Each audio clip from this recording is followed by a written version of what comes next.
Welcome to this channel. इस channel में बहुत सारे कॉन्सेप्ट ऑलरेडी डिस्कस किया हुआ है, जिनमें से यहाँ पर 3 कॉन्सेप्ट दिया हुआ है। काइनेमेटिक्स के एक सिंपल सा equation that is v square equal u square plus 2as। इस इक्वेशन से हमने ये वाला ग्राफ ड्राइंग किया था, जिसमें मैंने आप लोगों से पूछा था कि ये वाला ग्राफ सही है नहीं, क्यों सही नहीं है वो मैंने पिछले वाले वीडियो में मैंने डिस्कस किया हुआ है। नहीं देखा तो जरूर जगह चेक करना, वहाँ पर डिटेल में सॉल्यूशन दिया हुआ है। और दूसरा जो कॉन्सेप्ट है that is thrust force in the container. जब एक कंटेनर से केवल कंटेनर से जब लिक्विड वी वेलोसिटी से निकलता है तो इस कंटेनर के ऊपर एक फोर्स लगता है। उस फोर्स का इक्वेशन क्या होगा, फोर्स का वैल्यू क्या होगा, वो मैंने डिटेल में डिस्कस किया हुआ है पिछले वाले वीडियो में, जरूर जगह चेक करना। और एक ग्रेविटेशन में एक डबल स्टार सिस्टम होता है। ग्रेविटेशन में डबल स्टार सिस्टम एक थ्योरी होता है। उस थ्योरी में मैंने areal velocity in double star system that is dA/dt equal constant और नॉट, ये कांस्टेंट होगा तो कांस्टेंट का जो वैल्यू होगा कैसे हम फाइंड आउट कर सकते हैं वो मैंने डिटेल में डिस्कस किया हुआ है, जरूर जाके चेक करना। अच्छा लगा है तो उस वीडियो को आपके दोस्तों के साथ प्लीज़ शेयर करना। और इस चैनल में बहुत सारे कॉन्सेप्ट डिस्कस किया हुआ है पहले से। तो आज का जो टॉपिक है that is concept of kinematics, major concept जो जेई मेंस और JEE Advanced, basically JEE Mains में आता है, प्रोबेबिलिटी जेई मेंस में आता है।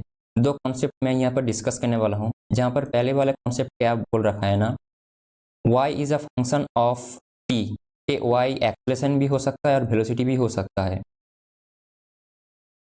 तो यहाँ पर मैंने आप लोगों से पूछा एवरेज वेलोसिटी ऑफ y क्या होगा between time interval t1 and t1 t2 time interval में y का एवरेज वैल्यू क्या होगा। दैट इज ये ग्राफ दैट इज t, यहाँ पर y, तो ग्राफ कुछ ऐसा होगा। तो ये एवरेज वेलोसिटी ऑफ y, तो एवरेज वेलोसिटी क्या होगा इस टाइम इंटरवल में, इन दोनों टाइम इंटरवल में एवरेज वेलोसिटी क्या होगा। Average velocity, average acceleration that is average value of y क्या होगा, उसका जो इक्वेशन है यहाँ पर आप देख सकते हो। उसका जो इक्वेशन है that is average velocity of y equal integration of f of t dt। f of t का मतलब है, यहाँ पर f ऑफ t का मतलब है y, तो f ऑफ t के जगह हम y पुट कर सकते हैं। y acceleration velocity that is acceleration is a function of t। कैसे हम लिख सकते हैं, a of f of t ऐसे हो सकता है। और वेलोसिटी क्या ना, velocity v equal f of t ये हो सकता है। तो उसका जो वैल्यू होगा integration f of t dt, lower limit t1 to upper limit t2 तक, divided by t1 minus t1। इस तरीके से हम एवरेज वैल्यू ऑफ y निकाल सकते हैं between time interval t1 and t2।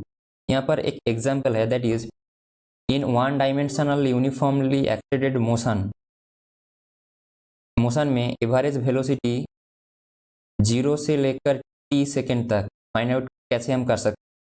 तो in one dimensional uniformly accelerated motion में हमने क्या पढ़ा था, वेलोसिटी क्या होगा at any given time v equal u plus a t, u equal initial velocity.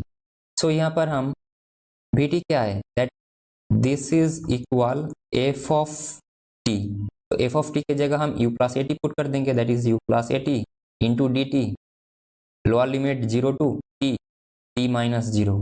तो यहाँ से हमने u plus a t by 2 find out, ये होगा उसका वैल्यू।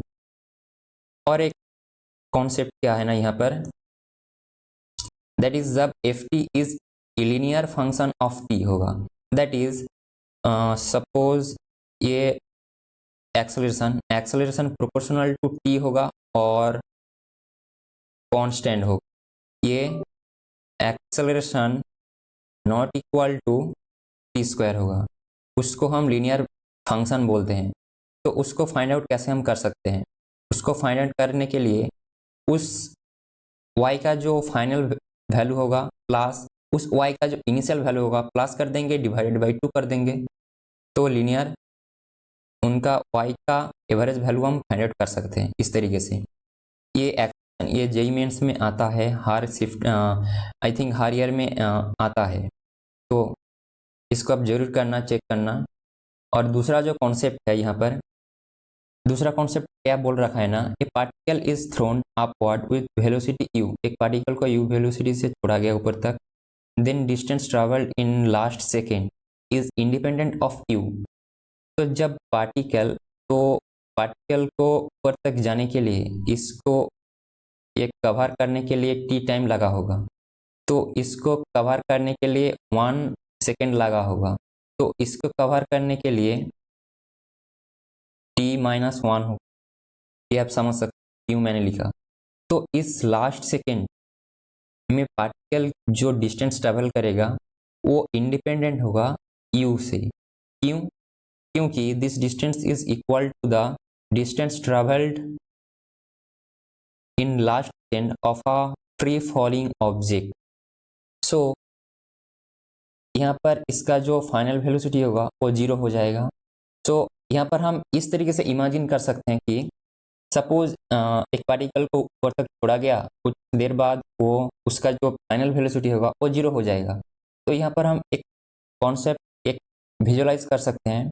सपोज उस हाइट से हम भी u इक्वल 0 से रेस्ट से हम उस पार्टिकल को छोड़ दिया, तो उस पार्टिकल जब 1 सेकेंड बाद जो डिस्टेंस ट्रेवल करेगा वही डिस्टेंस होगा जब पार्टिकल को अपवर्ड में u वेलोसिटी से छोड़ा जाएगा, वो इक्वल होगा। तो यहाँ पर s equal half of g into t square, so 5 metre होगा। हर बग तो 5 मीटर कवर करेगा। तो यहाँ पर एक छोटा सा क्वेश्चन है, जब एक पार्टिकल को u वेलोसिटी से जब u ग्रेटर देन 20 मीटर पर सेकेंड होगा छोड़ा गया ऊपर, तो वो 2 सेकेंड, लास्ट 2 सेकेंड में वो कितना डिस्टेंस ट्रेवल करेगा वो हम कैसे फाइंड आउट कर सकते हैं। दैट इज, ये हमने लास्ट 1 सेकेंड फाइंड आउट कर दिया, वो 5 मीटर। और अब हम फाइंड आउट कर सकते हैं लास्ट 2 सेकेंड में। सो यहाँ पर एस इक्वल, इसको हम इस तरीके से मान सकते हैं, दैट इज एक पार्टिकल को रेस्ट से हम छोड़ दिया जिसका इनिशियल वेलोसिटी 0, तो वो 2 सेकेंड बाद कहाँ पर आ सकता है। तो S equal half to 8 square, that is 10 into t square, that is 4, that is 20 metre cover. Last 2 second में जब एक पार्टिकल को ऊपर तक छोड़ेंगे, लास्ट 2 सेकेंड में वो 20 मीटर कवर करेगा। एट द हाइस्ट पॉइंट उसका जो फाइनल वेलोसिटी होगा वो 0 होगा। ये रहा छोटा सा कॉन्सेप्ट, ये आपको पूछ सकता है क्वेश्चन में, जेईई मेंस में पूछ सकता है। यहाँ से और सारे वैरायटी आ सकता है जो मैं अगले वाले वीडियो में कवर करूँगा। तब के लिए इस चैनल को सब्सक्राइब करना, आपको नोटिफिकेशन मिलते रहे इस तरीके से, और तब के लिए आप पढ़ते रहिए जेईई 2025 के लिए, और इस चैनल को फॉलो प्लीज़।